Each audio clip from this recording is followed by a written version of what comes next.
I'd like to welcome a familiar face, Nick Albanese. I appreciate you coming back in. in. How you doing? You were here for the last Sicilian. Yeah. You're back for the last days of Rockin' Rob's. I'm noticing a last theme here. It's just a coincidence. I was it December? I don't know. It was before the New Year. I was here, and I went off to New York in January, and did 2 weeks there, and that was amazing. 2 weeks off Broadway.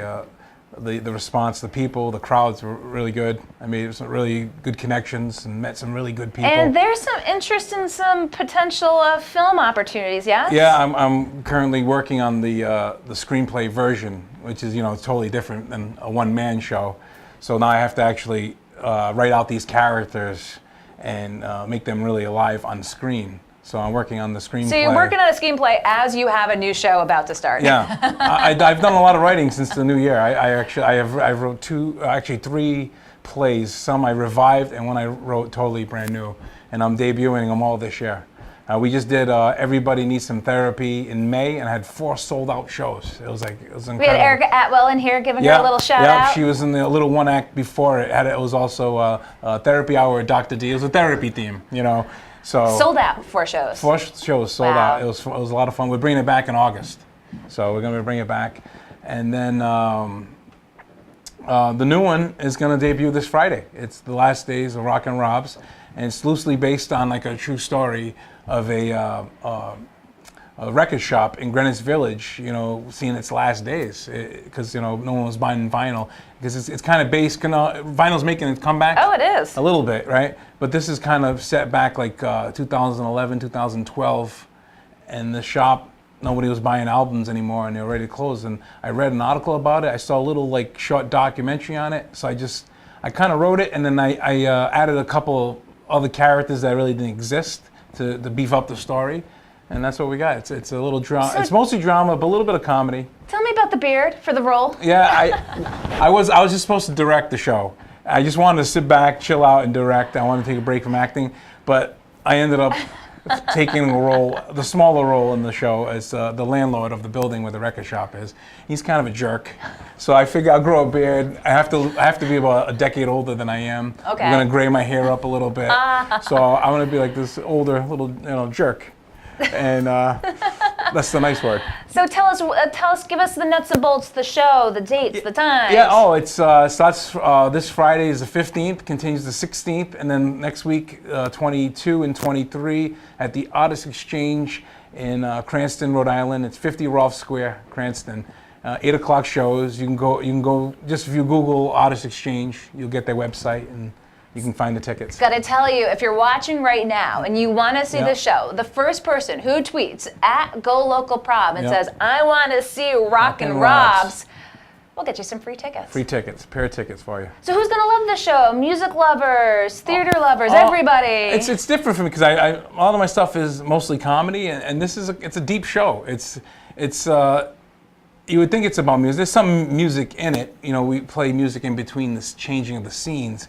But it's really this drama of life and death, and of a time gone by, and this place is closing, and Rob is not doing that well himself, and and then this mysterious girl shows up to stir up a little, you'd think problems, but it's actually becomes somebody with another character. It becomes like a good relationship. So it's just a story about life. It sounds like anything anyone can relate to. Yeah, if there's really there's a chapter closing. Chapters close all the time. Yeah, that's exactly what it is. This chapter closes, a new one begins, and the actors are great, all great actors. I'm very proud of them. Director Beth Angeloni, she's doing an amazing job. She took over for me to direct it, so I can step in and play the role. So 4 performances? We're doing 4 performances this Friday and Saturday, and next Friday and Saturday. Okay, so you are a tough man to keep tabs on. The Last Sicilian was off Broadway. You're writing the screenplay for a potential look at a film opportunity. The last days of Rockin' Rob's. What's next? And then we're bringing back the therapy show for a weekend in August, and then I have a pretty big show coming up in October. It's going to be a 3-weekend run, and it's called Many Sides to the Reaper. And people around here are going to love it because it's a true story about a mob guy in Brooklyn, New York in the 1980s. So I'm going with the true story theme. No, I don't know. I just like true stories. They're more interesting, I guess. I don't know. So talk with us about, as you said, you were reading something about Rockin' Robs, and you're talking about the true stories here. I mean, is Rhode Island just in the blood? Like, if, you get so rich and famous and pulled out of Rhode Island, like, is the pull always here? Oh, no, I'll stay here. I'll stay. I'm not going to go anywhere. I've been out to West Coast. New York's too crazy to live. I can't take that. West Coast, I can't take either. I'll stay right in Rhode Island in my little town. Well, do we just have the colorful characters here? Oh, yeah, it's the best. It's the best. We have our problems. You know that, right? Oh. But it's home. It's where home is. So. Well, I appreciate your coming in to talk about the last day of Rockin' Robs. As you talk about, we have some issues. We talk a lot of politics on the show, but it's good to focus on the good. And we've got great theater, a great artist community. I mean, how Rhode Island, stacks up against any other community in terms of the artists and talent here. That's the kind of theater I like to write. The stories I kind of like. I want people to get away from all that and come and just enjoy it. Like, people say, "Oh, where you stand?" But you know what? I don't stand anywhere. I just want to entertain people. This is politics at the door. I want to entertain the left, the right, and the middle, in between. That's what I'm here for. That's what my desire has been since I was a kid, to entertain people.